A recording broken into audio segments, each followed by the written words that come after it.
नमस्कार। हमारे चैनल में आपका स्वागत है। मैं हूं रामचंद्र मौर्य। साथियों, प्रयागराज के सिविल लाइंस में आज भी वही इतिहास ब्रिटिश काल का दिखाई देता है और लगता है जैसे हम 150-200 साल पीछे किसी टाइम मशीन के द्वारा आ गए हैं। ऐसा क्यों होता है? क्योंकि प्रयागराज जो पहले इलाहाबाद था में अंग्रेज अगर कहीं रहते थे तो वह सिविल लाइंस का क्षेत्र था।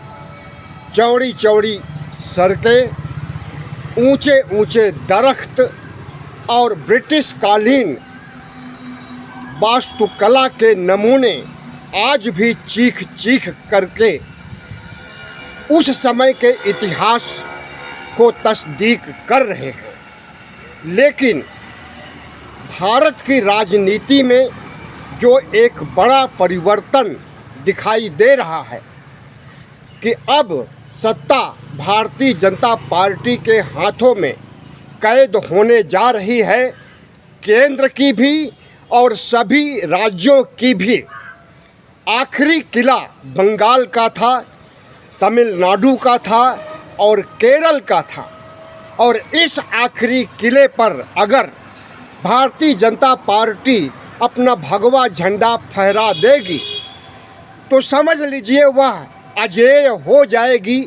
कभी हारने वाली पार्टी नहीं रहेगी और नरेंद्र मोदी और मोहन भागवत का जो सपना है, दीर्घकालीन सपना, 100 सालों से सपना भारत को हिंदू राष्ट्र बनाने का, वह कहीं न कहीं भारतीय जनता पार्टी और आरएसएस को नज़दीक दिखाई देने लगा है।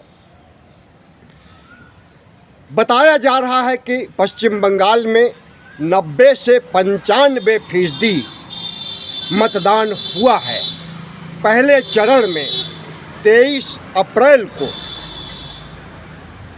जाहिर है कि यह अब तक का भारत के चुनाव के इतिहास का सबसे बड़ा मतदान है। 95% से ज़्यादा मतदान अभी तक कभी नहीं हुआ। 95 को तो छोड़ें, 90% तक मतदान किसी भी राज्य में नहीं हुआ। और दूसरी तरफ तमिलनाडु में भी जिस तरह से 85% तक मतदान हुआ है, सीधा संकेत जाता है कि या तो जो सत्ता वहाँ डीएमके की है वह बरकरार रहेगी या फिर नई सत्ता भारतीय जनता पार्टी और एआईएडीएमके गठबंधन तमिलनाडु पर हावी होगा। पता चलेगा 4 मई को। लेकिन कयास लगाया जा रहा है कि अगर साम दाम दंड भेद धर्मनिरपेक्षता पर हावी होगा, प्रजातंत्र पर हावी होगा, तो 5 राज्यों के चुनाव में भारतीय जनता पार्टी कम से कम 3 राज्यों पर जरूर पताका फहराएगी। और अगर केरल, तमिलनाडु, पश्चिम बंगाल पर भगवा पताका फहरा गया तो समझ लीजिए कि 2029 में चुनाव नहीं होंगे। प्रधानमंत्री नरेंद्र मोदी लोकतंत्र को 2029 तक ख़त्म कर देंगे और हिंदू राष्ट्र लागू हो जाएगा। और जब हिंदू राष्ट्र लागू होगा तो साधु संतों, मठाधीशों और राजनीतिज्ञों की मिली जुली राजनीति होगी, धर्मनीति होगी और बाकी सभी बैक फुट पर आ जाएंगे। मुसलमान तो दोयम दर्जे के इंसान अपने ही देश में बन जाएंगे। कमोबेश यही हाल ओबीसी, एससी, एसटी का भी होने जा रहा है। जिस तरह के संकेत मिल रहे हैं कि बंगाल चुनाव के एक दिन पहले अगर supreme court Bharatiya Janata party के पक्ष में खड़ा हो जाता है तो समझ लीजिए कि पूरी चुनाव मशीनरी ही नहीं बल्कि पूरी व्यवस्था, पूरा तंत्र मोदी के समर्थन में उतर आया है। सुप्रीम कोर्ट ने 23 अप्रैल के पहले 20 अप्रैल को अगर आई-पैक को बर्खास्त कर देता है। आई-पैक वह कंपनी है जो तृणमूल कांग्रेस यानी ममता बनर्जी को जिताने के लिए प्रयास कर रही है और कर चुकी है 2020 और 21 में भी। और इस बार प्रशांत किशोर तो नहीं हैं, लेकिन प्रदीप जैन कमान संभाले हुए हैं आई-पैक का। और आई-पैक जिस तरह से चुनाव का मैनेजमेंट कर रहा है उससे नरेंद्र मोदी और पूरी व्यवस्था को लगा कि आई-पैक के जरिए ममता बनर्जी फिर से सत्ता में आ जाएंगी। हमें लगता है कि सुप्रीम कोर्ट ने जो निर्णय दिया वह कहीं न कहीं प्रधानमंत्री नरेंद्र मोदी की सलाह से जुड़ा हुआ है। और प्रधानमंत्री नरेंद्र मोदी ने कोर्ट को प्रभावित किया और कहा कि हरगिज नहीं जीतने पाए ममता बनर्जी। तो सुप्रीम कोर्ट ने भी कमान संभाल लिया और आई-पैक को बर्खास्त कर दिया। आई-पैक अब चुनाव मशीनरी के रूप में चुनाव मैनेजमेंट नहीं कर रहा है। मतदाता सूची तैयार करने से लेकर सीटों के बंटवारे और भाषण में क्या बोला जाएगा यह सब कुछ सुनिश्चित करने वाले आई-पैक को ख़त्म कर देने से क्या ममता बनर्जी हार जाएंगी? और पहला सवाल और सबसे बड़ा सवाल तो यही है कि जो तौर तरीके नरेंद्र मोदी अपना रहे हैं साम दाम दंड भेद के अलावा अगर पूरी व्यवस्था को अपने पक्ष में जीतने के लिए मजबूर कर दिए हैं और इसके बावजूद अगर जीत नहीं होती है तो इसे आप क्या कहेंगे?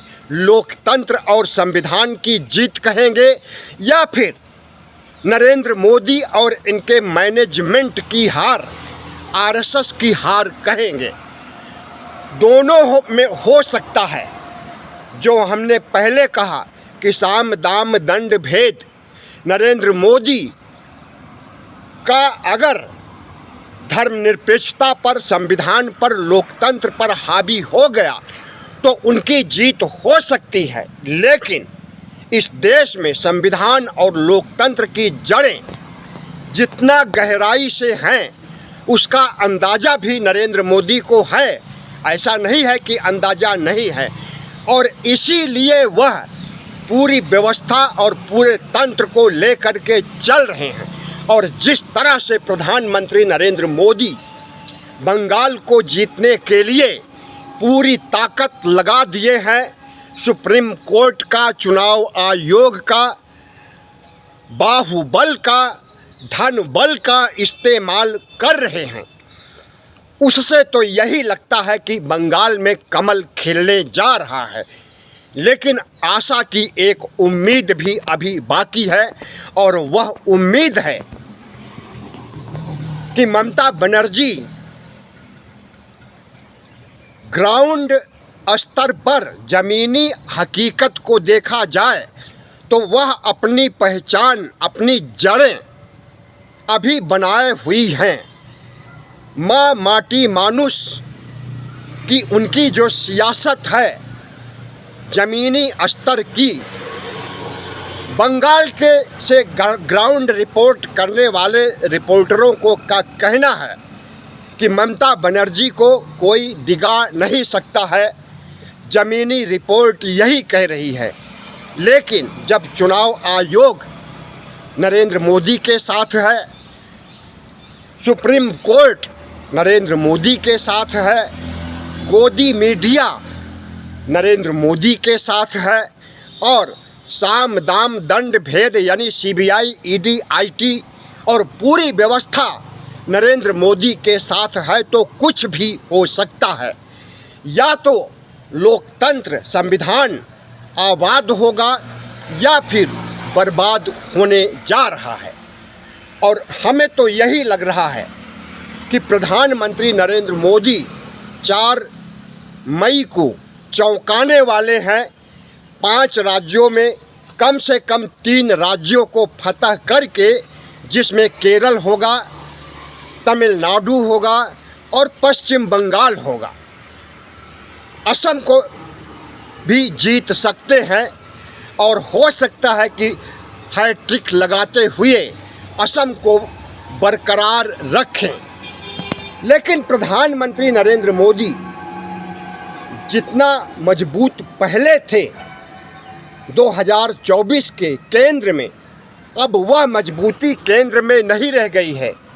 और राज्यों में अगर ईमानदारी से चुनाव हो, ईमानदारी से चुनाव आयोग काम करे, तो राज्यों में भी उनकी हालत खस्ता हुई है।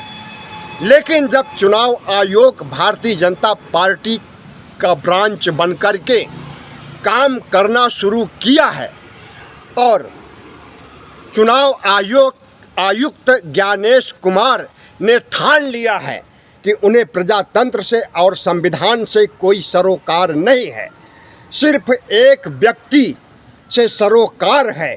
व्यक्ति पूजा ही उनका कर्तव्य है, और उस व्यक्ति पूजा में अगर वह सफल नहीं हुए तो उन्हें भी साइड लाइन कर दिया जाएगा और हो सकता है कि चुनाव आयुक्त के पद से भी महरूम कर दिया जाए। तो नरेंद्र मोदी और अमित शाह की रणनीति जो 5 राज्यों के चुनाव में काम कर रही है, वह लोकतंत्र के खात्मे और संविधान को मिटाने की दिशा में आगे बढ़ रही है। लेकिन कितना कामयाबी मिलेगी, यह तो 4 मई को पता चलेगा। लेकिन अभी पूरे देश में एक ही बात को लेकर के चर्चा है कि क्या प्रधानमंत्री नरेंद्र मोदी बंगाल फतह कर सकेंगे। तमिलनाडु में द्रविड़ मुनेत्र कड़गम को डीएमके का किला ढहा सकेंगे और केरल से वामपंथी साम्राज्य को उखाड़ फेंकेंगे। हमें लगता है कि प्रधानमंत्री नरेंद्र मोदी जी जान से पूरी ताकत लगा रहे हैं, एड़ी चोटी का प्रयास कर रहे हैं, और उन्हें लगता है कि वह सफल भी होंगे और जो आरएसएस का एजेंडा है उसे लागू करने की दिशा में प्रधानमंत्री नरेंद्र मोदी कामयाब होंगे। वीडियो कैसा लगा? अगर अच्छा लगा हो तो चैनल को सब्सक्राइब कीजिए, लाइक कीजिए और शेयर कीजिए।